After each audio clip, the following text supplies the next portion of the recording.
Yes, wakati gani mpenzi mtazamaji, karibu katika Mangara News. Karibu kuzungumza taarifa za kimichezo. Shangwe likiwa ni kubwa kwelikweli kwa timu ya RS Berkane, maumivu yakiwa makali mno kwa klabu ya Simba. Mnyama amekubali matokeo, mnyama amepigika nyumbani. Hii sasa ni mara ya pili Simba Sports Club anapoteza. Mchezo wa kwanza akipoteza kule nchini Morocco, timu ya RS Berkane ilishinda magoli mawili, Simba ikitoka sifuri. Mchezo wa mkondo wa pili ambao umepigwa katika dimba la Amani Stadium Zanzibar, Simba wamecheza kwa jihadi kweli na kulitafuta goli la kwanza, lakini mambo hayajakuwa mazuri upande wao. Kupoteza kwa Simba ni furaha kwa Morocco, pigo kwa Tanzania, pigo kwa klabu ya Simba. Taarifa ambayo tunayo hivi sasa, mara baada ya mchezo huu kutamatika, uongozi wa Simba umeweka wazi ukithibitisha namna walivyochukizwa na mwalimu wao mkuu. Basi hapa namzungumzia Fadlu Davis. Fadlu Davis ameonekana akiwa kama vile amebeti katika mchezo huu. Maumivu makubwa kwelikweli kwa viongozi na benchi zima la ufundi wa klabu ya Simba. Hivi tunavyoongea tayari Fadlu Davis amefungishiwa vilago vyake.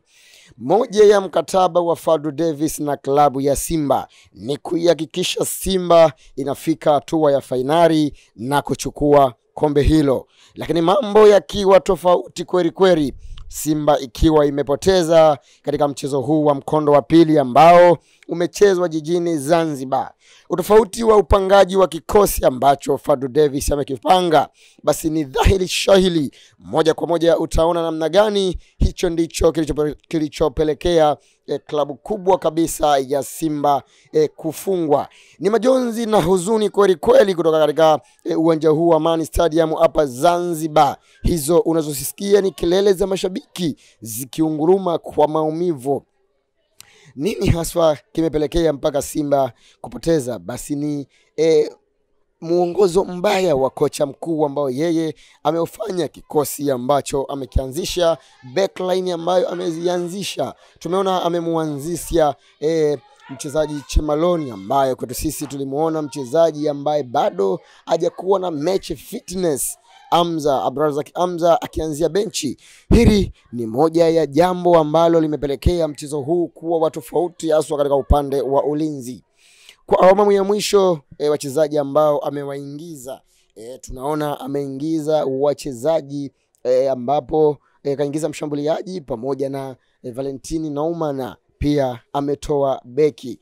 Dhahiri shaili tunaona kocha wa Simba Fadlu Davis kuna namna aliwazalau wapinzani wake, na hiki ndicho kilichopelekea wao kupoteza katika mchezo huu. Simba inapoteza fainali muhimu kweli, fainali ambayo ilikuwa imebeba matarajio mengi, ilikuwa imebeba sura za Watanzania, ilikuwa imebeba hali ya Watanzania, mchezo ambao tulikuwa tunaona Simba wanaweza wakascore na kuhakikisha wanachukua kombe kulibakisha nyumbani. Hili ni kombe bora kabisa shirikisho barani Afrika, na ndio kombe la kwanza kutengenezwa kwa muundo kama mnavyoona katika picha.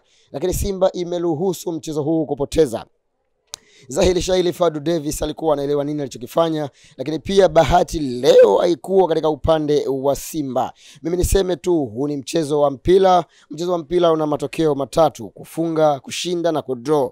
Yote hayo yanaweza kukutokea katika mchezo wa mpira. Wewe unatakiwa uniambie maoni yako katika swala hili, Fadlu Davis kuondolewa katika kikosi cha klabu ya Simba. Kwako wewe unapokeaje jambo hili? Je, ilistahili kocha huyu abakie katika klabu ya Simba au ni sawa kuondoka katika klabu ya Simba? Mimi nikitokea Zanzibar moja kwa moja tukishuhudia mchezo huu mzuri kabisa uliokuwa unachezwa. Hii ni Mangara News. Dondosha comment yako hapo chini, mimi nitaisoma comment yako katika video zetu zinazofuata. Usisahau kusubscribe, comment na kulike.